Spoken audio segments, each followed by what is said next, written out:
여러분, 소금빵 먹어 보았나요? 짭조름하면서도 빵의 식감과 함께 입에 들어오면 그 풍미와 맛이 묘한 중독성을 일으킵니다. 소금빵뿐만 아니라 다른 음식을 요리할 때도 소금은 빠질 수 없는 기본 조미료 중에 하나입니다. 오늘 말씀에서의 소금은 우리나라처럼 염전에서 추출한 소금이 아니라 암석화된 소금을 말씀하십니다.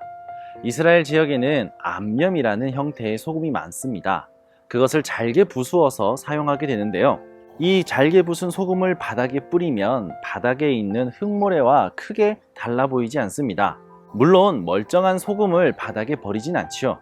그런데 맛을 잃은 소금이라면 어떨까요? 소금의 역할을 하지 못하는, 소금의 맛을 내지 못하는 소금은 소금이라 불리지 못합니다. 그대로 바닥에 버려지게 되는 것이죠. 너희는 세상의 소금이니 소금이 만일 그 맛을 잃으면 무엇으로 짜게 하리요?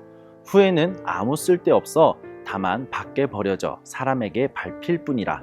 소금과 모래는 얼핏 보면 같아 보입니다. 그리스도인들과 세상 사람들도 마찬가지입니다.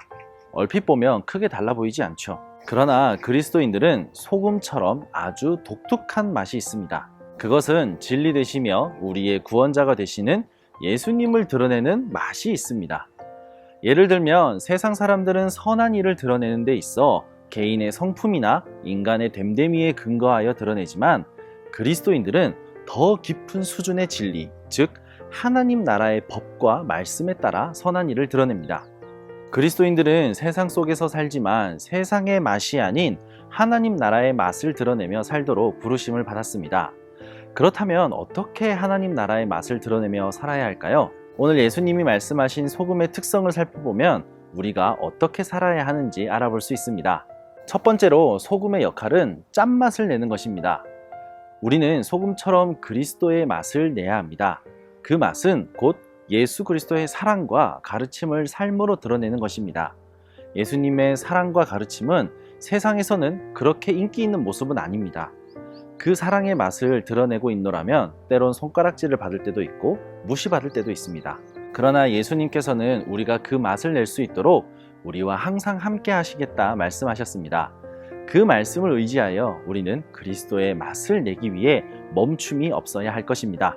두 번째로 소금의 역할은 부패 방지 역할입니다. 어시장에 가면 생선 위에 소금을 뿌리는 모습을 보게 되는데요. 그 이유는 소금의 융해성으로 인해 생선의 부패 속도를 늦출 수 있기 때문입니다. 다시 말해 그리스도인은 썩어가는 것이 아닌 생명과 연관이 있다는 것입니다. 우리는 영원한 생명이 되시는 예수 그리스도로 인해서 영원한 생명을 얻게 되었습니다.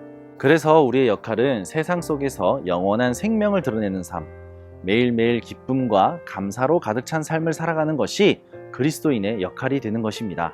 물론 삶을 살아가다 보면 행복하고 좋은 일만 있을 수는 없습니다. 그러나 예수님의 영원한 생명력과 그분의 소망으로 인해 우리는 영원히 쓰러지지 않고 다시 일어설 수 있는 것입니다. 이렇게 주님께서는 우리를 세상의 소금으로 부르셨습니다. 우리 모두는 세상 속에서 똑같이 살아가는 듯 하지만 그리스도인이라는 거룩한 정체성을 가지고 있기에 오늘도 우리는 주님의 맛을 드러내며 영원한 생명을 노래하는 여러분들이 되시기를 축복합니다.